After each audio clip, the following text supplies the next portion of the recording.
ഒരിക്കലും ഒരു കുട്ടി ദൈവത്തോട് ചോദിക്കുകയാണ്, ഈ ദൈവത്തിന് എത്രമാത്രം വലിപ്പമുണ്ട്? മുകളിലൂടെ പോകുന്ന വിമാനത്തെ കാണിച്ചിട്ട് അപ്പൻ പറയാണ്, അവൻ്റെ വിമാനത്തിന് എത്രയും വലിപ്പമുണ്ട്. അവനിങ്ങനെ നോക്കിയിട്ട് പറയുന്നത് ഇത്രേ ഉള്ളല്ലോ. കുറച്ച് നാളുകൾക്ക് ശേഷം അപ്പൻ അവൻ്റെ വിമാനത്താവളത്തിൽ കൊണ്ടുപോയി. എന്നിട്ട് ദൂരെ വിമാനം ചൂണ്ടിക്കാണിച്ചിട്ട് ചോദിച്ചു, ഇപ്പോൾ ഈ വിമാനത്തിന് എത്ര വലിപ്പമുണ്ട്? പറഞ്ഞു, ഇത് വളരെ വലുതാണ്. കുറച്ചുകൂടി കഴിഞ്ഞിട്ട് അപ്പൻ ഇവനെ വിമാനത്തിൻ്റെ അകത്ത് കയറ്റി. എന്നിട്ട് അവനോട് ചോദിച്ചു, ഇപ്പോൾ ഈ വിമാനത്തിന് എത്ര വലിപ്പമുണ്ട്? അവൻ പറഞ്ഞു, എൻ്റെ അപ്പ ഇത് വളരെ വലുതാണ്. അവൻ പറഞ്ഞു, അവനെ ഇതുപോലെ തന്നെയാണ്. നമ്മൾ എത്രമാത്രം ദൈവത്തോട് അടുക്കുന്നു അത്രമാത്രം ദൈവത്തിൻ്റെ വലിപ്പം നമുക്ക് മനസ്സിലാകും. നമ്മൾ എത്രമാത്രം ദൈവത്തോട് അകലുന്നു അത്രമാത്രം ദൈവത്തിൻ്റെ വലിപ്പം കുറഞ്ഞിരിക്കും.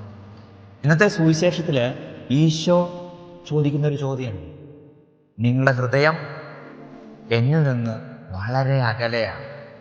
നിങ്ങൾ വ്യർത്ഥമായിട്ട് എന്നെ ആരാധിക്കുന്നു. നിങ്ങളുടെ പ്രാർത്ഥനകളൊക്കെ വെറും അധര വ്യായാമമായിട്ട് മാറുന്നു. പ്രിയമുള്ളവരെ, നമ്മുടെ ആത്മീയ ജീവിതത്തിലൊക്കെ വരാവുന്ന ഒരു അപകടമാണ്.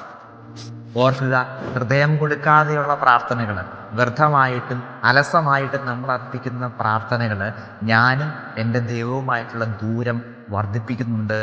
വിമാനത്തിൻ്റെ കേസ് ഓർക്കുക, കുറേ ദൂരെ പോയി കഴിഞ്ഞാൽ പിന്നെ വിമാനത്തെ കാണാൻ പോലും പറ്റിയെന്നിരിക്കില്ല. വിശുദ്ധ അഗസ്റ്റിൻ പറയുന്ന വാക്കുകളുണ്ട്, വ്യർത്ഥമായിട്ടും അലസമായിട്ടും നമ്മൾ അർപ്പിക്കുന്ന പ്രാർത്ഥനകളെക്കാൾ ദൈവത്തിന് ഇഷ്ടം പട്ടിയുടെ പുരയാണ് എന്നുള്ളത്.